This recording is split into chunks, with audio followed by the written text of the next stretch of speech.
sound every night at like 11:55.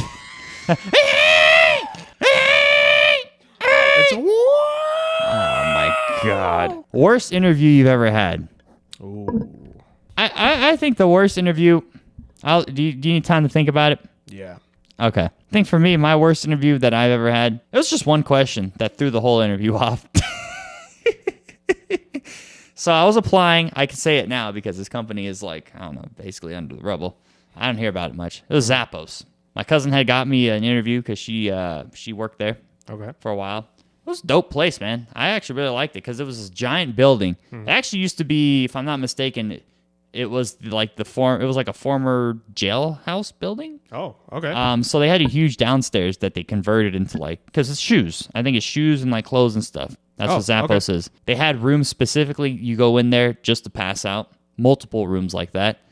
And then every I think it was every even floor had snacks. Every odd floor had drinks. And then you could go. They had an elevator there, and people could. There was a touch screen where you could play Angry Birds on there, or like different games while in the elevator, bro. It was dope. It was like one of those modern day tech company type of places, you know. Oh wow. Yeah. So it was really cool during the time. Post pandemic, I think they leased a lot of their shit out. Or something like that. Sad story. Yeah, no, I remember I got an interview there, and I'm like, oh, sweet, bro. I had made a whole intro video for myself, too, because they were like, with the resume, they're like, tell us a video of who you are and why you want this position. So I think I put in, I'll attach it on here, but I started off the video by me coming out of a trunk. It was funny. But no, so I walk into this interview with these two girls, and they're like, I'm getting the professional vibe. Now, that's the thing I get about like these tech companies. So where it's like they're hip and stuff like that, but they're very, very, very corporate. Which, I mean, that's cool. You got to run a company a certain way. I mean, you're established for a reason. So I was getting that vibe first. So I'm like, all right. But you've seen my videos, so you know what type of person I am. Mm-hmm, mm-hmm. They asked for my name, and then they asked, why I feel I want this position. And then they're like, what's one weird fact about you that not everybody would know? You know what I said off the top of my head? I said, well, something that a lot of people don't know about me is my mom's gay.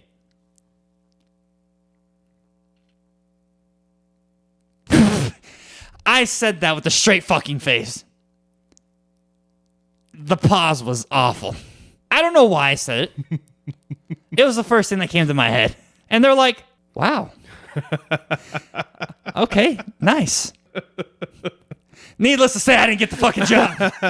I didn't get the job, but I'm like, yo, you seem like an inclusive company. It was the first thing that came to my head. I don't know. That was the worst interview I ever had because I just felt like an idiot afterwards. I'm like, you could have said you ran marathons. You could have said you make videos. No, you bring up the fact your mom's gay. Yeah, that was my worst job interview ever. All right, I'll tell you mine. All right. I finally thought of this. I completely forgot about it, actually. Yeah. So I think it was right after I graduated high school. So yeah, I got a letter in the mail, and it was for a sales person, a salesman position, I guess. I didn't know anything about sales at the time. I was still working at like an ice cream store for a while. So, and I wasn't the most social person either. So I was like, you know what? It's a new job, new possibility. Let's see what it's about. All right. Wow. So I got fully dressed up. Hair's fixed up. I got my suit on. Trim beard. Actually, no beard. That day, during those times, Bouzos Papi was no bearder. Damn. Yeah, he was a baby face. He was Bouzos baby. He was Bouzos baby Battlefield Pro. Yeah, actually. No, actually, that was pre-Battlefield. Damn. No Fortnite, no Battlefield, nothing. Dark times, bro. How'd people do it back then? Yeah, I don't know. So no, I went into this interview at I think 9 a.m. So I was like, oh wow, okay, I got to actually sleep for once. Yeah. I walked in there. I didn't have a one-on-one interview for 3 more hours. I was sitting there. Okay, so first of all, I got herded into a room. Yeah. And there were 5 other applicants there. And we had a little group seminar. I hate those. Group seminar for 3 hours. Okay? Where we were just watching videos and people were talking to us about the products. And I was like, am I in the wrong room? I don't have the job yet. I don't know what's going on. Yeah.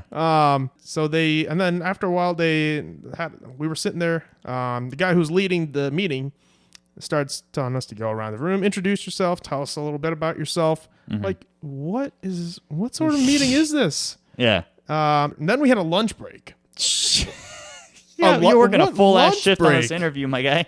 What lunch break? What the fuck? Then we had the one-on-one interviews. We're all like lined up, sitting outside. I think I was sitting there for an hour and a half before my name got called. Jesus, dude, I was there for a solid 8 hours in total, and it turned out it was like a door-to-door salesman position. Did you get the job? I did get the job. Yeah, at least you got the job. I got the job. Yeah, and I never showed up after that day. That actually happened to me one time. Similar. I tried working for Domino's. Whoa! I actually got hired. It's like 20. Okay. And then I put on the Domino's uniform. I didn't show up. I was like, bro, I felt like a fucking loser wearing that. I don't know why. I'm just like, man. I think it was just like feeling of like, you can do better than this. Why are you doing this? But it didn't click in my head that that's a job and it's going to pay me because I wasn't making any money. Oh. But instead, I was just thinking with an ego. I'm like, this is before the times where I'm like, to have an ego, you actually need fucking money. Yeah. So... that type of thing happened to me, and I went through the whole corporate thing and everything, and like, I remember it was like I dressed up an hour before the shift started. I put it on. I was like black pants and the shirt. Yeah. And I just looked in the mirror. I was like, nope, I'm not doing this.